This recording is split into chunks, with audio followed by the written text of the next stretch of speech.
Hello student, आपका मेरे channel Hindi साहित्य में आपका स्वागत है। और मैं आज आपके लिए 2025 मेघालय बोर्ड द्वारा हिंदी के लिए जो प्रश्न पत्र आया है उसका सॉल्व लेकर आई हूँ, उसका हल लेकर आई हूँ। और मुझे आशा है कि मेरे प्रयास से आपको सफलता मिलेगी। और अगर आपको भी मेरे प्रयास से सफलता लगती सी महसूस होती है तो मेरे चैनल को लाइक कर लीजिए, सब्सक्राइब कर लीजिए और अपने फ्रेंड्स को भी शेयर कर लीजिए, जिससे आपके सारे फ्रेंड्स को अच्छे नंबर मिलें और आपको भी प्रसन्नता हो। और मेरी सहायता से अगर आपको प्रसन्नता होती है तो मैं भी प्रसन्न हूँ। तो मेरे चैनल को लाइक करना, सब्सक्राइब करना और आपस में शेयर करना बिल्कुल मत भूलिए। और मैं स्टार्ट करते हूँ question number 1, Meghalaya board 2025 Hindi question paper solve. तो क्वेश्चन नंबर 1 इस प्रकार है। क्वेश्चन नंबर 1 इस प्रकार है।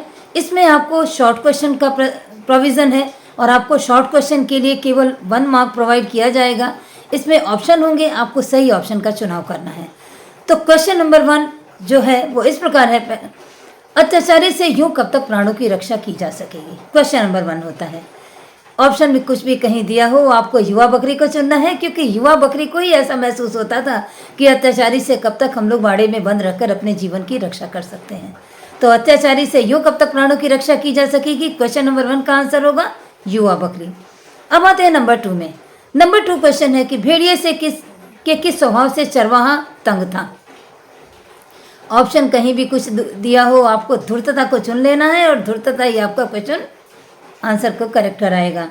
नेक्स्ट क्वेश्चन है, 2020 तक भारत को विकसित राष्ट्र बनाने का महत्वपूर्ण साधन लेखक एपीजे अब्दुल कलाम किसे मानते हैं? ऑप्शन में कहीं कुछ हो, आप 25 वर्ष से कम उम्र के भारतीय नौजवान को ही चुन लीजिएगा, आंसर करेक्ट हो जाएगा। नंबर 4, बाबा भारती के घोड़े का क्या नाम था? आपको आंसर में कहीं सुल्तान मिले, आप उसको टिक कर लीजिए। पेपर में एक जगह सल्तान लिखा है, दूसरी जगह सुल्तान लिखा है। ऑप्शन बी जो है वो सुल्तान, वही आपका करेक्ट ऑप्शन है। सुल्तान बी को चुन लीजिएगा। क्वेश्चन नंबर 5 है, किसका नाम सुनकर लोग कांपते थे? उत्तर में आप ऑप्शन ए खड़ग सिंह को ही चुनेंगे, वही करेक्ट ऑप्शन है। क्वेश्चन नंबर 6 है कि तिरुकुरल में कुरलों की संख्या कितनी है?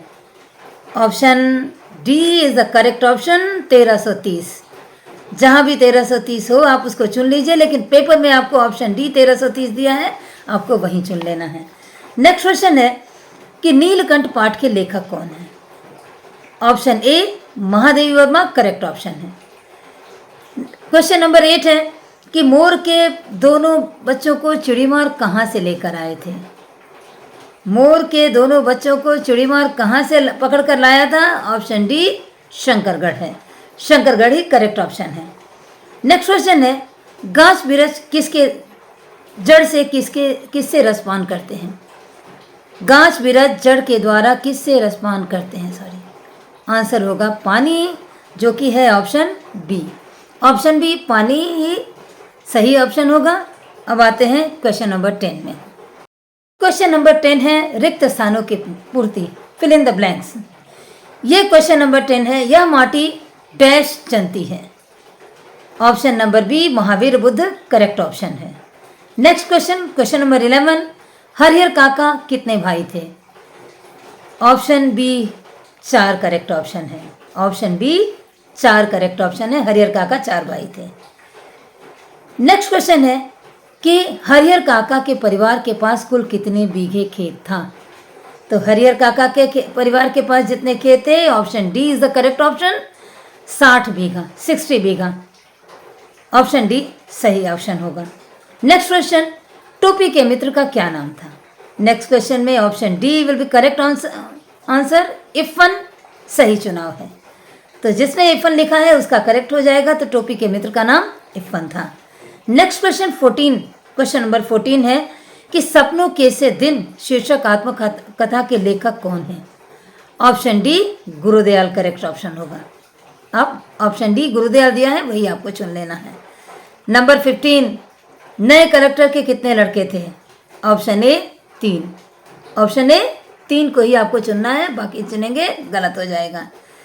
नेक्स्ट क्वेश्चन आपको संधि से आया है, मनोरथ का संधि विच्छेद कौन सा है? आपको ऑप्शन बी मन धन रथ चुन लेना है, आपका ऑप्शन करेक्ट होगा। क्वेश्चन नंबर 17, अमृत शब्द के पर्यायवाची निम्नलिखित में से कौन सा है? आपको चुन लेना है। ऑप्शन ए अमी, पीयूष।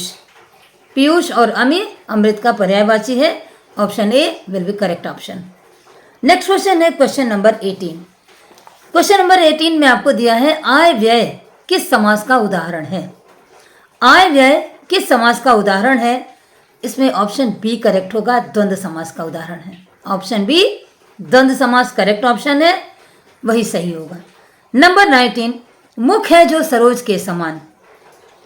इसमें समस्त पद बनाकर आपको समास का नाम भी बताना है। मुख है जो सरोज के समान का समस्त पद भी बनाना है और समास का नाम भी बताना है। तो ऑप्शन बी करेक्ट ऑप्शन होगा, कर्मधारय समास, और मुख सरोज करेक्ट ऑप्शन होगा। मुख सरोज ऑप्शन बी, कर्मधारय समास, यही आपका करेक्ट ऑप्शन हो जाएगा। अब आते हैं क्वेश्चन नंबर 20 में। सुग्रीव समस्त पद का विग्रह निम्नलिखित में से कौन सा है? सुग्रीव ये जो है समस्त पद है और इसका आपको विग्रह करना है, तोड़ना है, इसको सेंटेंस में समास में बदलना है। तो सुग्रीव समस्त पद का विग्रह जो है ऑप्शन सी, सुंदर है ग्रीवा जिसकी, वो होगा सुग्रीव। सुंदर है ग्रीवा जिसकी, सुग्रीव होता है। अब आते हैं क्वेश्चन नंबर 21 में। अच्छे बुरे की पहचान करने वाला, ब्रैकेट में दिया है अनेक शब्दों के स्थान पर एक शब्द बताइए। आपको ऑप्शन बी चुन लेना है, विवेकी करेक्ट ऑप्शन होगा। क्वेश्चन नंबर 22, जिस पर विश्वास किया जा सकता है, अनेक शब्दों के स्थान पर एक शब्द इसमें भी बनाना है। तो आपको ऑप्शन बी विश्वसनीय को चुन लेना है, वही आपका करेक्ट ऑप्शन होगा। विश्वसनीय सही ऑप्शन है। अब नेक्स्ट क्वेश्चन में आते हैं क्वेश्चन नंबर 23 में कि साहित्य से संबंधित इसका अनेक शब्दों से एक शब्द बनाना है। इसके लिए ऑप्शन नंबर डी साहित्यिक करेक्ट ऑप्शन होगा। जो भी साहित्यिक को चुना होगा उसका आंसर करेक्ट होगा। अब आ जाते हैं हम क्वेश्चन नंबर 24 पर। अच्छे आचरण वाला व्यक्ति, अनेक शब्दों के स्थान पर एक शब्द इसका भी बनाना है। तो आपको ऑप्शन ए सदाचारी को चुनना है। सदाचारी ही करेक्ट ऑप्शन होगा। अच्छे आचरण वाले व्यक्ति को सदाचारी कहते हैं, वन वर्ड में, एक शब्द में, तो सदाचारी ही आप चुनेंगे। क्वेश्चन नंबर 25, सांच को आंच नहीं, इस लोकोक्ति का अर्थ बताइए। इसका ऑप्शन ए करेक्ट होगा। सच्चा व्यक्ति निडर रहता है, यही इसका करेक्ट ऑप्शन होगा। 26 है, घी का तत्सम रूप क्या है? तो घी का तत्सम रूप ऑप्शन नंबर डी, घृत को कहते हैं। घृत option number D correct option होगा। 27 है कि हाथ शब्द का तत्सम रूप क्या है? इसके लिए आपको ऑप्शन सी हस्त को चुन लेना है, वही आपका करेक्ट ऑप्शन होता है। नेक्स्ट क्वेश्चन 21 में है, 28 है, किस पद में द्वंद्व समास नहीं है? इसमें जो आपको कई ऑप्शन दिए हैं कि इसमें द्वंद्व समास नहीं है, उसको पिक करना है। तो ऑप्शन ए वनवास, इसमें ही द्वंद्व समास नहीं है, बाकी सब द्वंद्व समास के उदाहरण है। क्वेश्चन नंबर 29, किस समस्त पद में बहुब्रीहि समास नहीं है? नीचे आपको कुछ विकल्प दिए गए हैं, उसमें से एक कोई विकल्प ऐसा है जिसमें बहुब्रीहि समास नहीं है। तो आपका ऑप्शन सी सप्तर्षि है, जिसमें बहुब्रीहि समास नहीं होता है, बाकी सब में बहुब्रीहि समास है। तो ऑप्शन सी को चुनेंगे, आपका आंसर करेक्ट हो जाएगा। नेक्स्ट क्वेश्चन 30 नंबर क्वेश्चन है कि निम्नलिखित में से कौन सा समस्त पद कर्मधारय समास नहीं है? आपको ऑप्शन डी सप्ताह चुन लेना है। कर्मधारय समास का उदाहरण यही नहीं है, सप्ताह है, तो डी को चुनेंगे, आपका आंसर करेक्ट हो जाएगा। अब सेक्शन बी आता है। सेक्शन बी में भी कुछ क्वेश्चन दिए गए हैं, वो इस प्रकार हैं। सेक्शन बी में आपको एक अनसीन पैसेज, जिसको हिंदी में अपठित गद्यांश कहते हैं, वह दिया गया है और नंबर 31 से लेकर 34 तक आपको उसी में से आंसर चुनकर लिखना है। तो 31 में दिया गया है कि त्योहारों का राष्ट्रीय जीवन में क्या उपयोगिता है। उत्तर लिखेंगे कि त्योहार हमारे देश की राष्ट्रीय एवं सांस्कृतिक एकता और अखंडता को मजबूत करते हैं। इस पैसेज से आपको यह आंसर लिखना है और यह ऑप्शन आपका करेक्ट हो जाएगा। क्वेश्चन है कि त्योहारों से हमें क्या शिक्षा मिलती है? उत्तर जो आपके पैसेज में दिया है वह इस प्रकार है कि त्योहारों के माध्यम से हमें यह शिक्षा मिलती है कि वास्तव में धर्म का या धर्मों का मूल लक्ष्य एक ही है, केवल उस लक्ष्य के तरीके अलग अलग हैं। यही आंसर आपके पैसेज के हिसाब से करेक्ट होगा। प्रश्न नंबर 33 है, त्योहारों द्वारा या त्योहारों के द्वारा महापुरुषों के उपदेश हमें किस बात की याद दिलाते हैं? ये क्वेश्चन आपका 33 में पूछा गया है। आंसर में आपको लिख लेना है कि त्योहारों के द्वारा महापुरुषों के उपदेश हमें सद्विचार एवं सद्भावना द्वारा ही हम प्रगति की ओर बढ़ सकते हैं। इसी उपदेश हमें यही याद दिलाते हैं कि सद्विचार और सद्भावना द्वारा ही हम प्रगति की ओर बढ़ सकते हैं। त्योहारों के द्वारा महापुरुषों के उपदेश हमें इस बात की याद दिलाते हैं। यही आंसर करेक्ट होगा। नेक्स्ट होगा 34, इस गद्यांश का उपयुक्त शीर्षक दीजिए। कोई एक अच्छा सा शीर्षक चुन लीजिए। मेरे नज़र में जो शीर्षक महसूस होता है कि ठीक होगा वह है भारतीय समाज में त्योहारों का महत्व। ये ऑप्शन हो सकता है। अगर आपको कोई अच्छा लगता है तो आप वह भी कर सकते हैं। तो नेक्स्ट क्वेश्चन में आते हैं हम लोग, पदबंध किसे कहते हैं? क्वेश्चन नंबर 35 होता है। तो क्वेश्चन नंबर 35 में जो क्वेश्चन है यह आपको परिभाषा लिखनी है। तो परिभाषा इस प्रकार होगा कि जब अनेक पद शब्द, ब्रैकेट में लिख लीजिए शब्द, पद शब्द को कहते हैं। जब अनेक पद या शब्द मिलकर संज्ञा सर्वनाम क्रिया विशेषण का कार्य करते हैं तो वह पदबंध कहलाते हैं। जब अनेक पद या शब्द मिलकर संज्ञा सर्वनाम क्रिया विशेषण का कार्य करते हैं तब वे पदबंध कहलाते हैं। यही उसका उत्तर सही है। प्रश्न नंबर 36, क्रिया विशेषण किसे कहते हैं? आंसर है क्रिया की विशेषता बताने वाले शब्द क्रिया विशेषण कहलाते हैं। आपको यही परिभाषा लिख देनी है, आंसर करेक्ट हो जाएगा। नेक्स्ट क्वेश्चन आता है आपका सेक्शन सी से। सेक्शन सी खंडगा और लघुत्तरीय प्रश्न है। तो इसमें आपको जो दीपशिखा भाग 2 है उस पुस्तक से आपको कुछ प्रश्न हैं जिसका उत्तर देना है और आपको हर क्वेश्चन में 2-2 ऑप्शन दिए गए हैं। आपको उसमें से एक करना है। तो क्वेश्चन नंबर 37 में है कि मरते वक्त युवा बकरी को किस बात का अफसोस था? इसका आंसर आपको लिखना है कि मरते वक्त युवा बकरी को इस बात का अफसोस था कि उसकी अन्य साथी ने अगर बाड़े में छुपने के बजाय एक साथ मिलकर वार किए होते तो आज इस भेड़िए का हम सब मिलकर मुकाबला कर सकते थे और हम पहाड़ों पर स्वच्छंद विचरण कर रहे होते। ये सारे क्वेश्चन आंसर आपको शहीद बकरी के हैं और मेरे चैनल पे अपलोडेड हैं। आप वहां से देखिए, आपको उत्तर मिल जाएगा।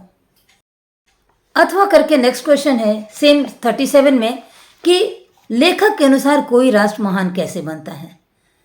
तो एपीजे अब्दुल कलाम के लेसन का है ये कि कोई भी राष्ट्र अपने नागरिकों के सोचने समझने के तौर तरीकों से महान बनता है। यही आंसर आपका करेक्ट होगा और यह भी मेरे चैनल में अपलोडेड है। आप वहां जाकर देख लीजिए, आपको आंसर मिल जाएगा। नेक्स्ट क्वेश्चन है कि क्वेश्चन नंबर 38 कि तिरुवल्लुवर अपने भोजन की थाली के पास कटोरी में जल और सुई क्यों रखवाते थे? और इसके साथ अथवा करके दूसरा क्वेश्चन है कुब्जा अपने नाम के अनुरूप किस प्रकार सिद्ध हुई? क्वेश्चन नंबर 38 तिरुवल्लुवर के पाठ का है और ये कुब्जा अपने नाम के अनुरूप किस प्रकार सिद्ध हुई ये नीलकंठ कहानी का है।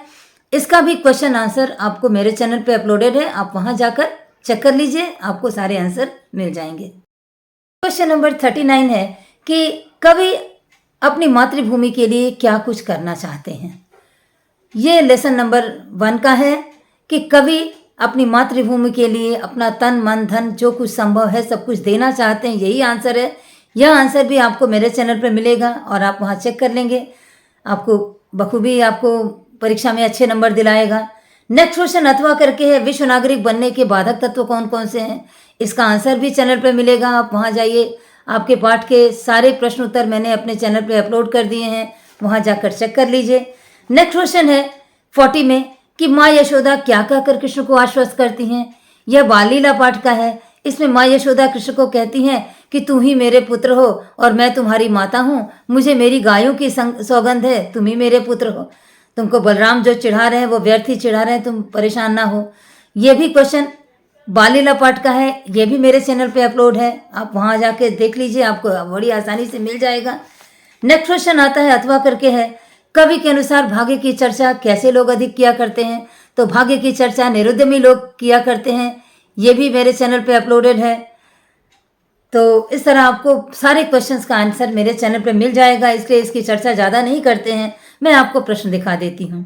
नेक्स्ट क्वेश्चन आपको संचयन से है।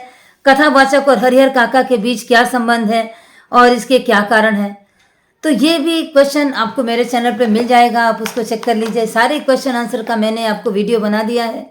मुझे उम्मीद है कि मेरे प्रयास से आपको सफलता मिलेगी और मेरे चैनल में जाने से आपको आपके सिलेबस का सारा मटेरियल, जिसको कह सकते हैं सारे नोट्स, आपको मिल जाएंगे। हरिहर काका का ही दूसरा क्वेश्चन है, हरिहर काका को जबरन उठा ले जाने वाले कौन थे? इसका आंसर भी चैनल पे है। क्वेश्चन नंबर 42, पीटी साहब की शाबाश फौज की तमगों से क्यों लगती है, स्पष्ट करें। ये संचयन के सपनों के से दिन पाठ का प्रश्न उत्तर है। यह भी मेरे चैनल पे अपलोडेड है, इसको आप वहाँ चेकआउट कर लीजिए, आसानी से मिल जाएगा। नेक्स्ट क्वेश्चन इसमें आप अथवा करके दिया है, टोपी ने इरफान से दादी बदलने की बात क्यों की है? यह भी चैनल पे अपलोडेड है। तो इस तरह जितने भी प्रश्न उत्तर हैं आपको मेरे चैनल पे आसानी से मिल जाएंगे और आप वहाँ जाकर चेक कर लेंगे। सेक्शन डी में अब हम आ जाते हैं।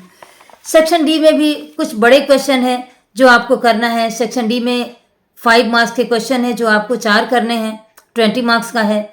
यह भी मेरे चैनल पे अपलोडेड है।